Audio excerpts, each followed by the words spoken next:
काय मटण लवर्स, सुटलं का तोंडाला पाणी ही थाळी बघून? जास्त वेट करायला लावत नाही, काळजी नसावी. पटकन सुरुवात करूयात आजच्या व्हिडिओला.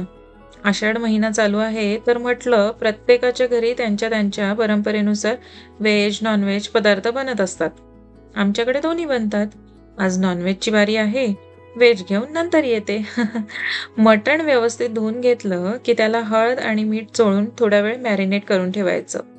तोपर्यंत मसाल्याची आणि उकड काढायची तयारी करून घेऊयात. एका पातेल्यात थोडं तेल गरम करून त्यात 2-3 हिरवी वेलची, 2-3 लवंगा आणि 5 ते 7 काळे मिरे ॲड करून कांदा परतून घेऊन भिजवत ठेवलेलं म्हणजेच मॅरिनेट केलेलं मटण ॲड करून चांगलं परतवून घ्यायचं. त्यात मीठ घालायचं आणि त्या टोपावर आपण जे झाकण ठेवणार आहोत ना, ते असं खोलगट ठेवायचं म्हणजे त्यात आपल्याला पाणी घालता येईल. तोपर्यंत मसाल्यासाठी ठेवलेला कांदासुद्धा थोडा जास्त भाजून घ्यायचा आणि त्यात किसलेलं सुकं खोबरं, लसूण, आलं, पांढरे तीळ, थोडी खसखस घालून ते सुद्धा चांगलं भाजून घ्यायचं. हा मसाला भाजून होईपर्यंत बघा या ताटातल्या पाण्याला सुद्धा असे बबल्स यायला लागले आहेत. म्हणजे पाणी गरम झालं आहे.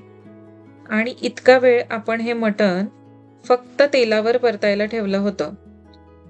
ते पाहिलं तर त्याला सुद्धा त्याच्या अंगचं पाणी सुटलेलं आहे.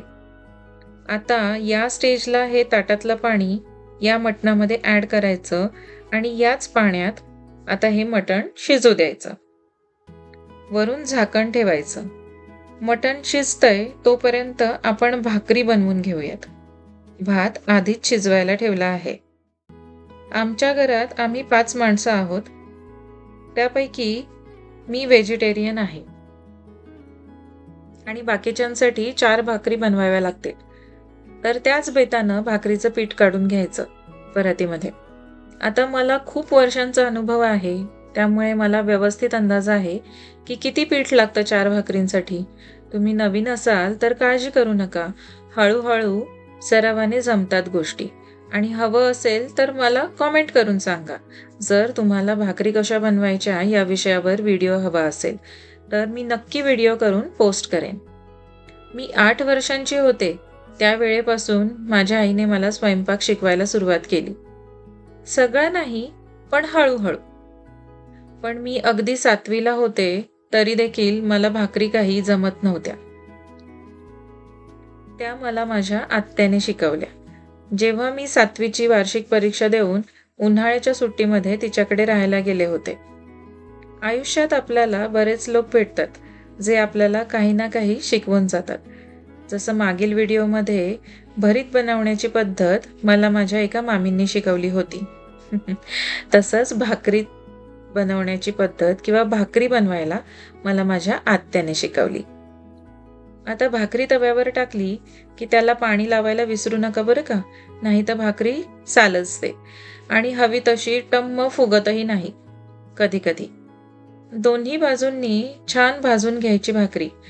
आणि हो, भाकरी थापतानाचा माझ्या आजीने सांगितलेला रूल इथे सांगायचाच राहून गेला. भाकरी बघावी काठात आणि पोरगी बघावी वाटात. सगळ्या भाकरी झाल्या तोपर्यंत मसालाही थंड झाला आणि मटणही जवळजवळ शिजत आलंय. तर तोपर्यंत मटण शिजतंय तोपर्यंत आपण वाटण काढून घेऊयात मगाशी भाजलेलं. जिन्नस मिक्सरच्या भांड्यात काढून त्यात आपण घरी बनवलेला कांदा लसूण मसाला, मटण मसाला आणि हळद घालून एकत्रच वाटून घ्यायचं. म्हणजे तो चांगला मिळून येतो आणि मसाला वेगळा भाजायची गरज पडत नाही. आज एक अजून ट्रिक सांगते. जर मसाला कढई किंवा अशा पॅनमध्ये भाजला असेल तर त्याच भांड्यात फोडणी द्या. म्हणजे टोपातलं मटण वेगळ्या भांड्यात काढून ठेवायची गरज पडत नाही आणि घासायला भांडी देखील वाढत नाहीत. आणि शिवाय अशा पद्धतीने फोडणी होईल तोपर्यंत मटण सुद्धा अजून व्यवस्थित शिजतं. या वाटणात आपण ऑलरेडी सगळे जिन्नस घातले आहेत. आता फक्त थोडा कढीपत्ता घालायचा. मी आधी तेलात नाही घातला कारण पॅन उथळ आहे आणि त्यात कढीपत्ता घातला की तेल खूप उडतं आणि सगळा गॅस स्टोव्ह खराब पण होतो आणि तेलकटही होतो. या वाटणाला चांगलं तेल सुटेपर्यंत भाजलं की मगच टोपात घालायचं. मला साधारण 7 ते 8 मिनिटं लागली मसाला भाजायला. कारण आपण आधी कांदा, खोबरं भाजून घेतलं होतं. त्यामुळे जास्त वेळ लागला नाही. आणि मसाला घातला की मटण थोडं 5 ते 10 मिनिटं गरज असेल तेवढा वेळ अजून उकळी येऊ द्यायची. म्हणजे मसाला मटणामध्ये अजून जास्त मुरतो. मी थोडं अळणी पण काढून ठेवलं आहे मुलांसाठी. अविघ्नाला सर्दी पण झाली आहे, तर त्याला हे गरम-गरम सूप घेऊन जरा बरं वाटेल.